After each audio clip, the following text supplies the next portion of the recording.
I didn't want to wake up and go to work every single day and do the same thing. I didn't want to type the same thing on the computer. And I think that's what drove me into loving research from the get-go. There is absolutely no right way. If you want something, you can always get it. Personally, I would absolutely love to run my own business one day. Welcome to the Early Insights Podcast, an opportunity to understand exactly what it takes to build a career in the data, research, and insights sector, and the many different ways to do so. I'm your host, Lewis Reeves, founder and CEO at Walla, and today we have a brilliant guest. Up and coming and already award-winning, a big welcome to Lily Adams. How's it going, Lily? Wow, thank you. What an introduction. That was very nice. I'm very well, thank you. Good. You are more than welcome and very deserved as well. And Lily, really keen to understand a little bit around your career, your background, winning awards already and everything that's gone into it. But Lily, I think different to many of the guests, so I sit here and I start asking about the early phases of their career, and they generally knew nothing about market research in their late teens. You knew a thing or two about market research as you were growing up. Why don't you tell us a bit about that? Yes, that is very true. When you say I knew a thing or two, I would say I was born into market research, which is quite funny. And I don't know how many people can say that, but I am very lucky that my mum is the CEO of Sprout Strategy, where I work.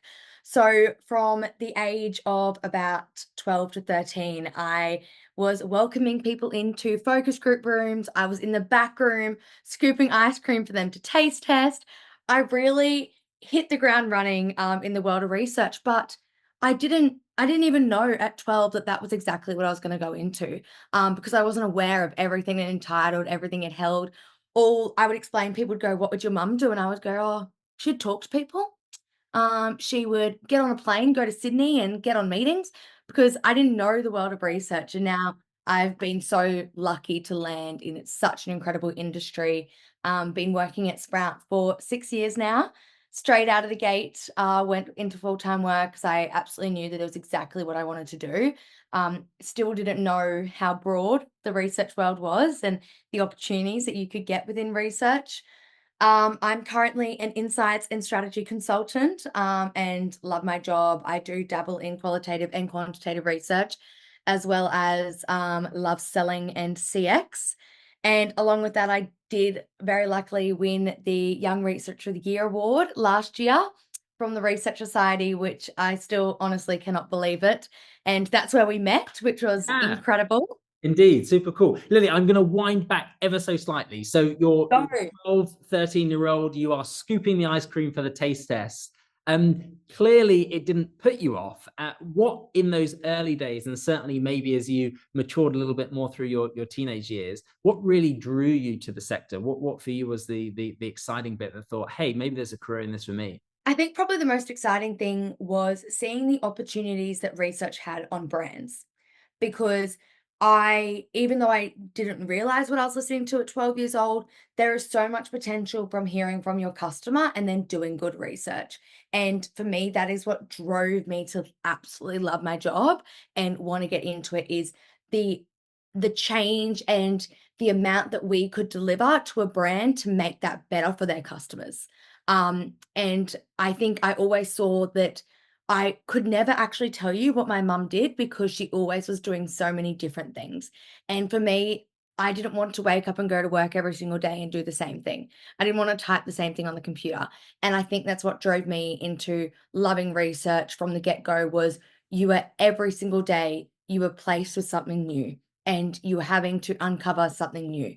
But at the end of the day, you're always doing it to better someone else.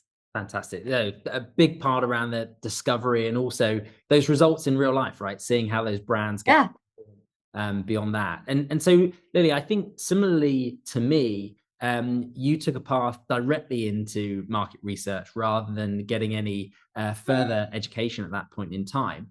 Talk to me about those decisions that you were going through, and also was there any push or pull from particularly your mother? Did she want you to come into market research, or was she thinking, "Hey, go and get a degree in science, go be a scientist," or something along those lines? It's a really interesting and actually fun question because I think a lot of people were almost surprised that I didn't actually take the normal gate of going from school to university. When you do have a mother that owns her own business, you would think that, and obviously she completed university. A lot of people thought that I would almost have, that push that this is the pathway that I wouldn't say normal people do, but generally you go from school to university and you get your degree and then you go into a career. But for me, I was really eager to get straight into, full-time work, and I didn't necessarily see university being the perfect fit for me, but I knew that I wanted to do something. I wanted to broaden my learnings. I did want to complete something, and my biggest cheerleader was my mum, and she was the one who actually said, "There's so many different pathways. You don't even have to end up in research. You don't have to do different pathways to end up in research. You can do different pathways to get to a different career." If you don't think that university is the right fit for you, it's not. And she was really the one that went, let's let's see where you go. So what do you want to do? And asked me point blank, what would you like to do? And I said, well, I really want to understand businesses. I have this drive to understand how you created a business, how Joe next door created a business. What are the learnings behind that? What drives that? And we found an online course for business development. And I was very, as I said, eager to go straight into full-time work, and I knew that research was what I wanted to do, but I wasn't sold. So I went in and I worked full-time, and on top of my full-time work, I full-time studied online. And yeah, I completed my, business development course, and I was like, "I'm in love with research. Cool, I've learnt business, I've learnt, what goes behind a business, how that works, but I think I'm set here." So then she said, "Okay, cool. Do you want to expand your research and marketing knowledge?" Because, I was actually thinking, and she was thinking that I might go more into the creative marketing lens and go out of Sprout. So then I did another online course around, digital marketing, and I got my certificate in that. And then I absolutely loved the creative side of things, but, we could see, and I could see that there was a way to bring this creative side into research. And I didn't want to leave the research lens because I loved coming to work to find out new things every single day. And then another opportunity arose where actually mum went and studied at Harvard because that was one of her goals. And I was like, wow, I've been following, mini MBAs. I'd love to get my MBA. Don't think I could do that. And then she presented, I think you should go and get your mini MBA from the Mark Ritson course. And she goes, I would like Sprout to, you know, fund that for you. So she just kept presenting me with opportunities and showing different pathways and doors that open. So I completed my 6-week intensive of a mini MBA and finished with an mini MBA certificate, which is just insane. And that just shows that there isn't a one size fits all, and you can always get into your career through different pathways. And like you said, that's how you did it. And then look how successful you've been.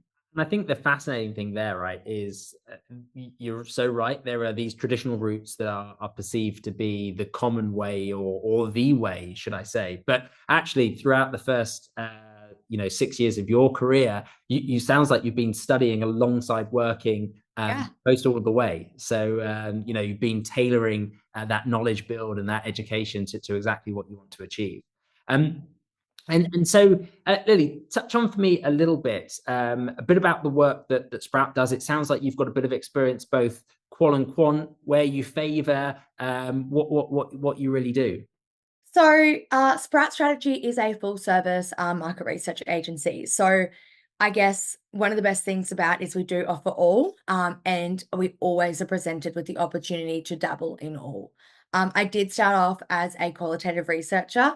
I think you've probably gathered, Lewis, that I love to talk and I love to listen and I love to, meet new people. So I've really kind of fitted and suited that part. I was like, yep, I love being a qualitative researcher. I love listening to people. I love uncovering, the problem for consumers.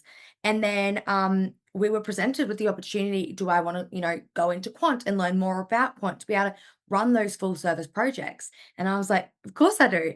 I definitely would say that I still favor being a qualitative researcher. I mean, Excel and I, we have a love-hate relationship.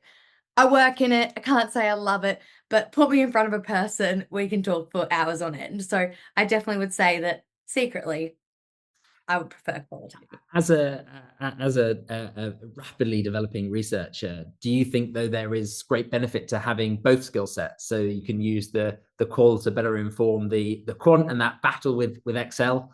I definitely would say so. I think if you are someone who's looking to take on more of an account director role, and I think that's where I really sit. Like I get the opportunity to manage our accounts and work with those clients. It's so great to have that knowledge across both. So when you are presenting new projects or you are coming with a proposal, you can have that more clear understanding of actually how is a qualitative and a quantitative lens really going to drive this project to get the outcome and the deliverables that that client is wanting to achieve. Fantastic. And clearly these skill sets are being noticed. You mentioned yourself earlier that you were the Australian Research Society Young Researcher of the Year Award for 2024 at the end of last year. Fantastic award ceremony down in Melbourne. And tell us, Lily, a little bit about, firstly, what goes into the process of being put forward and nominated for the award, and then talk to us about what work it was for you that was able to win you that award. So it's an incredible award, and hats off to the Research Society for recognizing young researchers. I think it's so spectacular. But with the Young Researcher Award, it's quite interesting. You actually get nominated. So your boss or a senior person, so at Sprout Strategy, Kate Harrison is my boss and mentor and has been for the last 6 years. I'm extremely lucky to be under her wing. And she nominated me for this award. And then you get shortlisted. So they put in a submission and they kind of explain different things that the young researchers that I have done, and you get shortlisted. From there. It is on you, so myself, to prepare a presentation on a topic. And at Sprout, we actually have a under 30s division called Planet 30, which myself and Kate built, and we lead that division. And I thought that this was the perfect opportunity to speak about Planet 30. So I put together a presentation all solo. I presented it back to my team to be like, feedback, guys. What do you think? Anything, I think I should add? Um, and they were really encouraging. They loved it. And then I basically got 10 minutes to sell myself in the presentation on a suite of amazing judges from the Research Society. I think there was about 10 to 12 people online. So it was my little face with 10 other people on the screen. And they were judging on how you spoke, what you really spoke about, different things that you've completed within the industry. So, what have you done? And then really what I was selling was, Planet 30, and how we took the initiative to go, there's actually new ways that you can research under 30s. And how that whole cohort is built, and the way that we, do things is really different, and the way that you should research us is different too.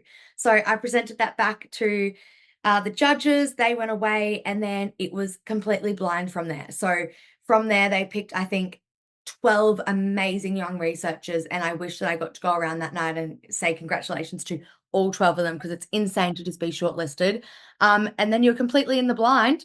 Spoke to you, Lewis, for about an hour beforehand, and we had no idea, and then sat there and they did a runner-up and the winner, and that was it. There we go. Fantastic. No, huge congratulations. And Thank you. fascinating the work that you guys are doing with Planet 30, and something I think about a lot and would love to get your opinion on. We're obviously in a rapidly changing world, and I look at the generations coming through and the way in which they deal with this world, the technologies they use, etc. And you yourself as a TikTok native, may we call you, and how do you see the benefits of being, running Planet 30, being in that demographic yourself, and that being a real target area where brands are trying to operate? Is that an advantage in the workplace? I would say yes.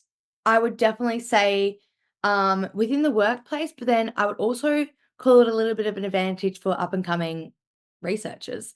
There's so many more ways of doing things. There's hacks, there's AI. And as our Planet 30 research shows, we present our Planet research to clients. They come to us to understand under 30s because we are a niche market. And I guess this would be your answer, that TikTok is our new Google, and all our findings are through TikTok. Our learnings, the news, how we stay up to date with things, it is all through TikTok. If we want to plan our meals for the week, we go to ChatGPT.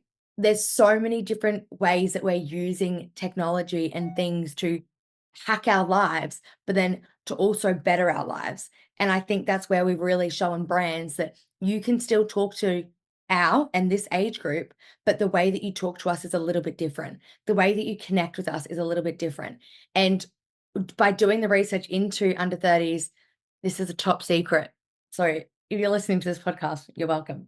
There's actually 4 value-based spheres that the under 30s are broken up by, because we researched into them and we found out that it isn't necessarily different segments. The way that we're broken up is by our values. So there could be a group of under 30s who are going on TikTok every single day. They're hacking their life via TikTok. They're learning things for their job via TikTok. But then there's also that cohort that are using it for different ways. So in that long-winded answer, I would say there are so many advantages within the AI space and the social media space. Yeah, absolutely fascinating, Lillian. I'm sure I'm not the only listener that feels a little bit old hearing that. I remember when Google was What do disrupted, you but mean? Google is now being disrupted. So there we go. Lily, you clearly grew up in a very entrepreneurial household, and what your mum has gone on to build and achieve is really, really impressive. Is that an itch that one day you might want to scratch? It's an interesting question because I don't really see myself completely taking over her business. Like, I am learning so much from her and within the business. And I think Sprout as a whole is actually a family, and all our employees fit into the Sprout family. So I think personally, I would absolutely love to run my own business one day. I cannot tell you what that would be in, and I don't really know where it's going to go or what that could entail. But I just know that I absolutely love the driving force behind a business and running a business. And I think, like you said, being able to see that, and I know how much hard work goes into running a business, and it doesn't stop. And that's even within a family business, like there isn't necessarily a stopping point. But I think being able to see how Elisa has been able to create an environment for other people to come to work and absolutely love their job and love coming to work is something that I would want to do for our future, for future customers, for someone else. It doesn't have to be research, but I'd want to make it a place that they absolutely love waking up every day to come to.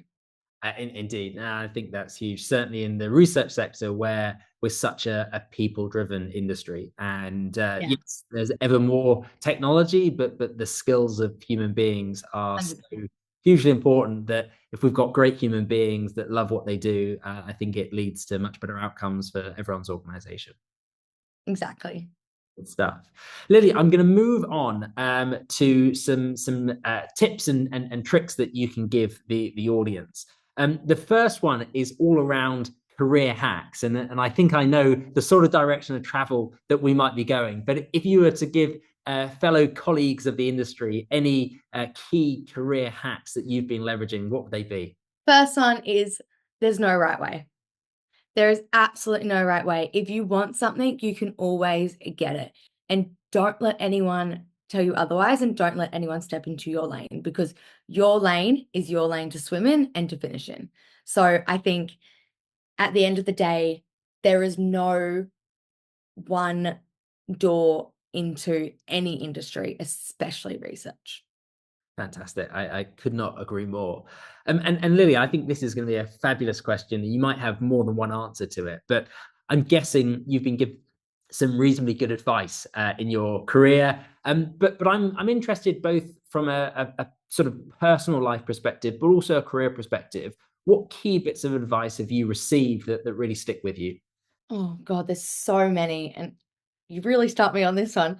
But I would really say that it's actually probably come from my mentor, Kate, and my boss, Kate. She has really engraved in me that you can always put your hand up, and just because you may be in one job or one position at the moment doesn't mean that that's what you have to stay into. And you can always venture out, you can always ask questions.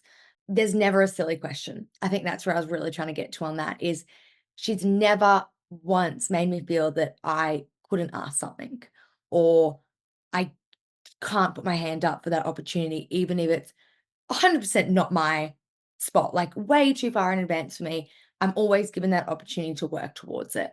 And I think that kind of, is also stemmed from Elisa too, that you don't ever have to say no. And you can always raise your hand, even if it's something, even if she's asking me to take over the business as CEO, she's always giving me that opportunity to go, yes, we can work towards it. Amazing. And Lily, last but not least, fascinating to ask you this question in the relatively early phases of your career, but you've learned so much and taught yourself so much Yeah. in a short period of time. Is there anything that you wish starting out your career in research that you had known sooner, that you now know, but you didn't on day one? Oh, that is a great question. I think it kind of stems back to my last answer is no one is going to laugh at you. We have an incredible industry of not older, but they've been in the industry longer. So you're almost scared to say something in a meeting, put your hand up in a meeting because the senior researchers know more. But one thing that I wish that I knew sooner is that one, you can always put your hand up and you can always ask a question. And two, just because you may feel that you are getting held back doesn't mean they're holding you back for a bad thing. They're holding you back so you can learn the ground route so you can then excel and run. And that's probably something that I wish that I would have either listened to at advice or really reminded myself that they're not holding you back for a negative. They're holding you back to do better. And an example of that is I was really eager. I'll put it out there. I'll say it. I probably within my first week, I was going, yeah, I could run a qualitative research group. Who was I? What was I thinking? And just because I was getting held back didn't mean that it was a bad thing. It was just for me to learn the ground roots to then look at how far I've come now. And it's not a negative to think that you're moving slow. Yeah. Fabulous. Lily, what a fascinating career you've had so far. I can't wait to see the direction of travel that it takes from this point forward. But I think an intriguing story to look at, the routes into market research, not always being education based, and that ability to constantly learn and develop. And as you say yourself, asking those questions. I think we've got an incredible community in market research where people really want to help and give back that knowledge that they've learned along the way to help the next generation of researchers come through. So fascinating. And thank you so much for joining us today. Thank you. That was amazing.